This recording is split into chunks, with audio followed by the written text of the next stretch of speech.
আমাদের মাইকের কানেকশন কেটে দিয়েছে, স্টেজ ভেঙে দিয়েছে, আপনারা দেখতে পাচ্ছেন। ও বাবা, কি কাব্য মারা কথা রে বাবা। দেখো, কিছু কিছু মানুষ থাকে মিথ্যা যাদের রক্তে, আর অভিনয়টা হচ্ছে যার পেশা, সেই হচ্ছে মমতা ব্যানার্জি। এই মমতা ব্যানার্জি তিনি এমন একজন মানুষ যিনি মাত্র দুদিনের জন্য গান্ধী মূর্তির পাদদেশে ওখানে পারমিশন নিয়ে টেন্ট লাগিয়েছিলেন, সে কিনা ভাষা আন্দোলন করবেন। তো আজকে দিদি কেমন মজার ভাষা আন্দোলন করতে গেছিল এবং সেখানে গিয়ে সে কী ভাষা বলেছে, আজকের ভিডিওটিতে আমরা সেটাই আলোচনা করব। তো তোমরা শেষ পর্যন্ত ভিডিওটা দেখতে থাকো, কথা দিচ্ছি দারুণ মজা পাবে। তো চলো আর বেশি না বকে ভাট, আজকের ভিডিওটা শুরু করা যাক। তো হে বাঙালি, হ্যালো বাঙালি, নমস্কার বাঙালি, কেমন আছো তোমরা সবাই? আশা করি অনেক অনেক ভালো আছো। তো আজকের একটা নতুন ভিডিওতে তোমাদের সবাইকে অনেক অনেক স্বাগত। আরে হ্যাঁ ভাই হ্যাঁ, প্যান্ডেল আর্মিকে দিয়ে খুলিয়েছে। শুধুমাত্র পশ্চিমবঙ্গে বাঙালিদের ধরে ধরে ভারতবর্ষের বিভিন্ন রাজ্যে মারা হচ্ছে। পশ্চিমবঙ্গের মুখ্যমন্ত্রীকে কেউ একজন খবর দেয়, কারণ তিনি স্টেজে উঠলেই বলেন, এই আমি আসার সময় খবর পেলাম যে ওইখানটায় একজন কাউকে মেরে দিয়েছে, গুজরাটে কাউকে একটা মারতে মারতে ঘর পাঠিয়েছে, সে ঘরে এসে মরে গেল। মুখ্যমন্ত্রীর মুখে এইসব কথা সবসময় শুনতে পান। তো আজকে মুখ্যমন্ত্রী তিনি গেছিলেন গান্ধী মূর্তির পাদদেশে, সেখানে আন্দোলন করতে, ভাষা আন্দোলন। নাটক কম করো প্রিয়। মানে এগুলো হচ্ছে ঢ্যামনামি হাড়বাজ জাতি। এটা কোনো সরকারি সভা নয়, এটা হচ্ছে তৃণমূলের পৈতৃক সম্পত্তি ওটা, তো তাই ওখানটায় তৃণমূলের লোকেরা সভা করতে গেছিল। যদি ওটা প্রশাসনিক সভা হতো তাহলে বিডিও, এসডিও, যত আধিকারিক আছেন তাদেরকে নিয়ে গিয়ে সভা করা হতো, কিন্তু মুখ্যমন্ত্রী সেটা করেনি। মুখ্যমন্ত্রী কাকে কাকে নিয়ে গেছেন? তার কোলের ভাইদেরকে, অরূপ বিশ্বাস, তারপরে এরকম তার দলের যত নেতা আছে সবাইকে নিয়ে গেছেন। তো এখানটায় মুখ্যমন্ত্রীর কাছে আমি একটা জিনিস জানতে চাই, যে উনি মানুষের পর্যায়ে পড়েন নাকি দানবীর পর্যায়ে? তার কারণ হচ্ছে পশ্চিমবঙ্গে মানুষের অসুবিধা করে, পশ্চিমবঙ্গে মানুষের জীবনটা পুরো ব্যাহত করে সেখানটায় মুখ্যমন্ত্রী আন্দোলন করতে যান প্রতিবারে আপনি দেখবেন যে মেয়র রোডে সভা করছে, এখানে যাচ্ছে, ওখানে দৌড়ে চলে যাচ্ছে, সেখানে সভা হবে। এতে সাধারণ মানুষের যে কতটা হয়রানি হয় সেটা মুখ্যমন্ত্রী জানেন না। এইরকম ঢ্যামনাবাজ মুখ্যমন্ত্রী ইনি। স্টেজ ভেঙে দিয়েছে, আপনারা দেখতে পাচ্ছেন। দেখো, তোমাদেরকে দেখে সবাই শিখেছে, যেরকম তোমরা সিপিএম, বিজেপি, কংগ্রেস এরকম বিরোধী দলের সাথে করছো, পশ্চিমবঙ্গে রাজনৈতিক ইতিহাসটা বদলে দিয়েছো তুমি। কারণ তুমি বদলা নয়, বদল চাই বলে এসেছিলে, কিন্তু এখন বদল না করে বদলাটাই নিচ্ছ। পশ্চিমবঙ্গে বিরোধী দলগুলোর সাথে যেভাবে আচরণ করছো, বা পশ্চিমবঙ্গে শিক্ষক শিক্ষিকাদের সাথে যা আচরণ করছো, তোমাদের যে দলের লোকেরা তারা সাধারণ মানুষের সাথে যা আচরণ করছে, সেগুলোতে এগুলো নর্মাল ব্যাপার। স্টেজ ভেঙে দিয়েছে, হাত ভেঙে দিয়েছে, পা ভেঙে দিয়েছে, এটা তোমার বহুদিনের নাটক। এই নাটক মানুষ দেখতে দেখতে বোর হয়ে গেছে। অন্য কোনো কিছু করো, মাথায় গুলি খাওয়ার অ্যাক্টিং করো। তুমি যা অ্যাক্টিং করবে মানুষ মোটামুটি ওটাকে ভালোভাবে নেবে। তুমি অন্য কিছু ট্রাই করো। এগুলো হচ্ছে সামান্য কিছু, স্টেজ ভেঙে দিয়েছে, লাইন কেটে দিয়েছে, কথা বলতে পারছি না, জল দিচ্ছে না, এগুলো ছোটোখাটো জিনিস। কারণ এই পশ্চিমবঙ্গের মুখ্যমন্ত্রী সিপিএম সরকার নামে এত পরিমাণে বদনাম করেছে যে মানুষ এদেরকে আর নিচ্ছিলই না। তো পশ্চিমবঙ্গের মুখ্যমন্ত্রীকেও একসময় গিয়ে মানুষ মিথ্যে কথা বলার জন্য অ্যাওয়ার্ড দেবে। আমি তো চাই দিদিকে মিথ্যে বলা বা অভিনয়ের জন্য নোবেল দেওয়া হোক। আমি যখন এখানে আসছিলাম, আমার আর্মির বিরুদ্ধে কোনো ক্ষোভ নেই। আমরা জানি পুরো ভারতবর্ষের মধ্যে একমাত্র সতী নারী হচ্ছে তুমি, তোমার আর্মির বিরুদ্ধে কোনো ক্ষোভ নেই। কিন্তু তুমি যখন মালদা মুর্শিদাবাদে সেখানটায় দুর্ঘটনা ঘটেছিল, সেখানটায় আর্মির বিরুদ্ধে বদনাম করেছিলে। আর্মি নাকি গেট খুলে ঢুকিয়েছে, সেখান থেকে নাকি রোহিঙ্গারা এসে এখানে দাঙ্গা হাঙ্গামা করে আবার আর্মি তাদেরকে ছেড়ে দিয়ে এসছে। এটা আর্মির বিরুদ্ধে ক্ষোভ নয়। পশ্চিমবঙ্গে তৃণমূলের নেতারা ওরা Aadhaar card, job card, voter card বাইরের রোহিঙ্গাদেরকে দেবে, দিয়ে তাদেরকে এখানে বসতি গড়াবে। যখন অন্য রাজ্যের পুলিশ এসে এখান থেকে তাদেরকে ধরবে, তখন মুখ্যমন্ত্রী বলবে আমাদের তো দোষ না, কিন্তু আর্মি আছে, আর্মি জানে। তাহলে পশ্চিমবঙ্গের আর্মিকে তিনি ভালোবাসেন, কিন্তু একটা জিনিস হচ্ছে পশ্চিমবঙ্গের আর্মির বিরুদ্ধে বদনাম করতে ভালোবাসেন। কখন কোথায় কী বলতে হবে সেটা মুখ্যমন্ত্রী নিজেই জানেন না। তার একটু মাথায় প্রবলেম আছে তো, কারণ সিপিএম সরকার তার মাথায় মেরেছিল, ব্রেন অপারেশন হয়েছিল, অপারেশনটা তো ঠিকঠাক হয়নি, তাই দু একটা তার এদিক ওদিক জয়েন্ট হয়ে গেছে। তো মুখ্যমন্ত্রীর কোন তার টাকাটা আছে তোমরা আমায় একটু কমেন্টে জানিও।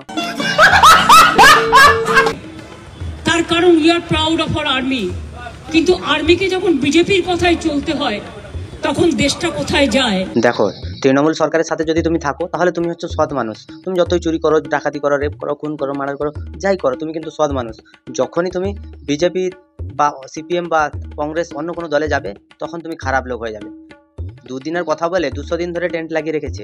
এখানটায় আর্মি যখন টেন্ট হাঁটাতে যাচ্ছে, বলে আপনার কাছে তো পারমিশন নেই, তখন মুখ্যমন্ত্রী ওদেরকে বিজেপির কথায় ওরা নাকি উঠছে বসছে এটা বলে দিল। মানে ঢ্যামনামি হাড়বাজ জাতি, এটা এনার রক্তে রক্তে আছে। যেরকম করে নবান্ন অভিযান, বিকাশ ভবন অভিযানগুলোকে ব্যাহত করেছে মুখ্যমন্ত্রী, তার যে আন্দোলন ব্যাহত হবে না, সেটা তো আইনি ছিল, আইনি আন্দোলন। এটা তো বেআইনি আন্দোলন হচ্ছে মুখ্যমন্ত্রীর, কারণ এটা কোনো প্রশাসনিক সভা নয়, এটা ওনাকে বুঝতে হবে। তিনি প্রতিটা পদক্ষেপে গিয়ে রাজনীতি করবেন আর সব মানুষকে তা মেনে নিতে হবে, এ কি মগের মুলুক নাকি? আচ্ছা চিজ মারি তুমি। আমার একটাই কথা, এখানে কোনো দেখুন গাড়ি চলাচলের কোনো অসুবিধে নেই, কোনো রাস্তা বন্ধ নেই। আমাদের প্রোগ্রাম স্যাটারডে আর সানডে দুদিন করে হয়। বিভিন্ন অর্গানাইজেশন ভাষা আন্দোলন নিয়ে প্রোগ্রাম করে।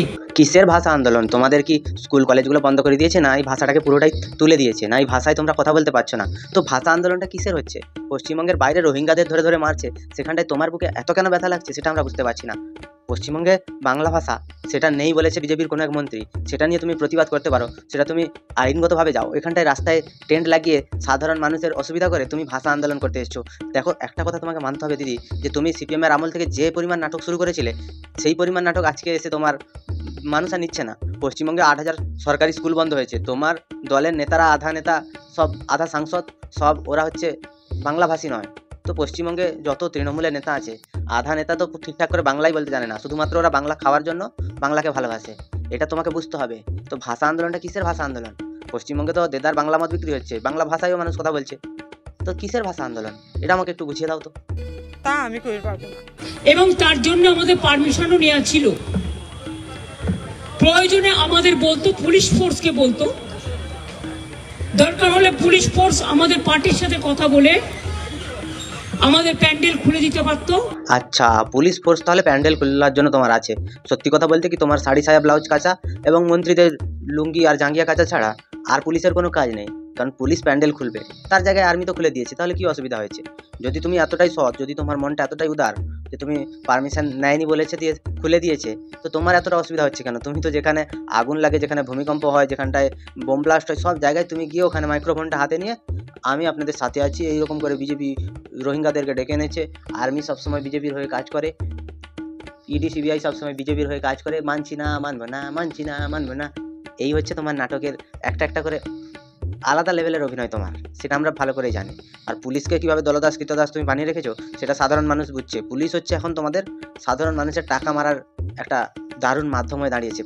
এই তৃণমূল কোম্পানির আন্ডারে এই পুলিশ, এরা হচ্ছে এজেন্টের মতো কাজ করছে, আর কিছুই নয়। কারণ মুখ্যমন্ত্রী নিজেই বলছে যে পুলিশ নাকি প্যান্ডেল খুলতো, পুলিশের আর খেয়ে কোনো কাজ নেই, পশ্চিমবঙ্গে আর কোনো কেস নেই। এই মুখ্যমন্ত্রী যেদিকে যাবে সেইখানটা প্যান্ডেল খুলবে, প্যান্ডেল লাগাবে, এই হচ্ছে তার কাজ। মাদারের বাচ্চা। কিন্তু সেটা না করে মহাত্মা গান্ধীজি, যিনি আমাদের সবচেয়ে বড় মহান নেতা দেশে, সেই মূর্তির পাদদেশে আমরা সব অন্যায় অত্যাচারের প্রতিবাদ করি। এই অন্যায় অত্যাচারের প্রতিবাদ করার জন্য পশ্চিমবঙ্গের মুখ্যমন্ত্রীকে নোবেল দেওয়া উচিত, কারণ ইনি আমাদের দিদি অভয়া মারা গেল তখন কিন্তু গান্ধী মূর্তির পাদদেশে তিনি এসে কিন্তু প্রতিবাদ জানাননি, বা অন্য কোনোভাবে কোনো একটা জায়গায় দুর্ঘটনা ঘটলে আমাদের বোন তামান্না যখন মরে গেল তখন তিনি তার নিজের দলের বিরুদ্ধেও প্রতিবাদ জানাননি। কিন্তু তামান্না তার মা যখন কোনো একটা কারণে পুলিশের ওপরে অসন্তুষ্ট হয়ে যাচ্ছে হাইকোর্টে, তখন সে বিজেপির লোক হয়ে যাচ্ছে, তখন তাকে কেউ উস্কানি দিচ্ছে, অভয়ার মা বিচার চাইছে, সে নাকি বিজেপির ইশারায় নাচছে। এগুলো হচ্ছে আমাদের মুখ্যমন্ত্রীর বলা কথা। এই হচ্ছে মুখ্যমন্ত্রী, আর এই হচ্ছে তার আন্দোলন, ঢ্যামনামো আর হাড়বাজ জাতি। কিন্তু সেখানে আমি যখন এখানে আসছিলাম, আপনারা অনেকে ছবিও পেয়েছেন, প্রায় 200-র মতো আর্মি তারা আমাকে দেখে ছুটে পালাচ্ছিল। আর্মিও জানে যে তার হাতে মাথায় মারলে তারাও অজ্ঞান হয়ে যায়, কিন্তু আমাদের মুখ্যমন্ত্রীর মাথায় এতবার আঘাত করার পরেও মুখ্যমন্ত্রী কিন্তু অজ্ঞান হন না বা কোনো রকমভাবে কোনো চোট পান না, তিনি সব কিছুই দেখতে পারেন। বা তার হাতে যে লেগেছিল, যেটা তিনি নিজের মুখে স্বীকার করেছিলেন, তারপর সেই হাতে তিনি ভারী মাইক্রোফোন নিয়েও কথা বলতে পারেন।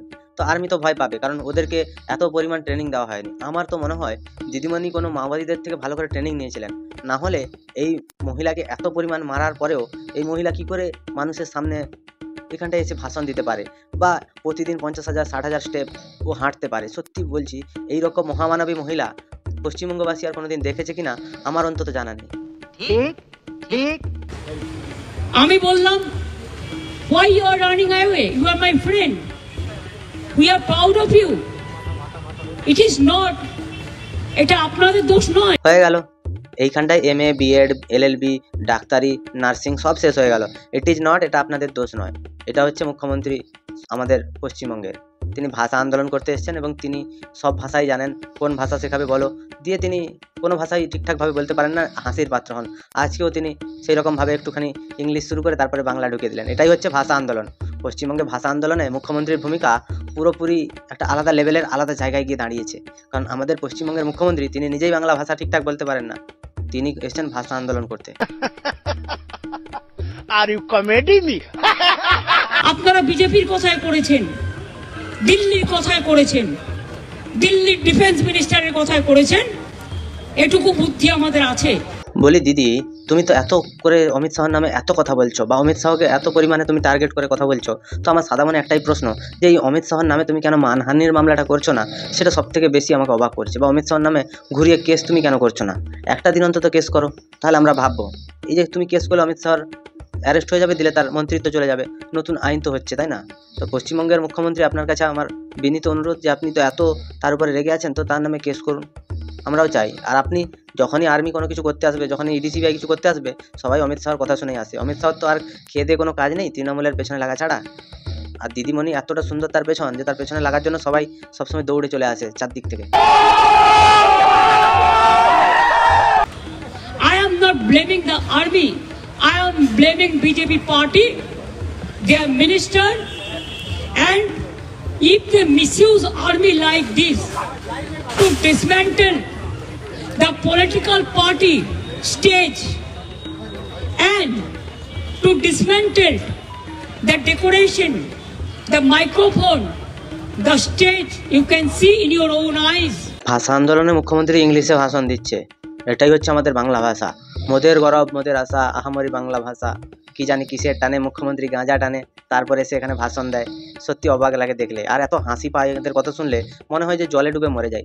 কেন এই পশ্চিমবঙ্গে জন্মাতে গেলাম, বা কি ভুল করে নাকি 2011 সালে আমরা ক্ষমতায় এনেছিলাম। আসার পর থেকে তো আমাদেরকে জীবনে কোনোদিন একদিনও শান্তি দেয়নি। আর যখন এনাকে কোনো কিছু নিয়ে প্রশ্ন করতে যাওয়া হয়, তখনই হচ্ছে বিজেপির লোক হয়ে যায়, প্রতিবাদ করতে গেলে বিজেপির লোক, কেস করলে সিপিএমের লোক। এই হচ্ছে পশ্চিমবঙ্গের মানুষের অবস্থা। কোনো কিছু নিয়ে তুমি কোনো কিছু বলতে পারবে না। পশ্চিমবঙ্গে গণতন্ত্র বলে কিছুই নেই। আজকে যদি আমি প্রতিবাদ করব, কালকে রাত্রিবেলা আমার ঘরে পুলিশ এসে পৌঁছে যাবে। এটাই হচ্ছে পশ্চিমবঙ্গের রাজনীতি, আর এটাই হচ্ছে মমতার খেলা। शर्म करो, भगवान से डरो। তোমাদের ভিডিওটা কেমন লাগলো তোমরা আমায় কমেন্টে জানাও। যদি ভালো লাগে তাহলে লাইক করো, কমেন্ট করো, শেয়ার করো, সাবস্ক্রাইব করো, পাশে থাকা বেল আইকনটা প্রেস করতে একদম ভুলবে না। তবে ভালো থেকো, সুস্থ থেকো, সাবধানে থেকো, আর দেখতে থাকো বাংলার কুঁড়ে ঘর।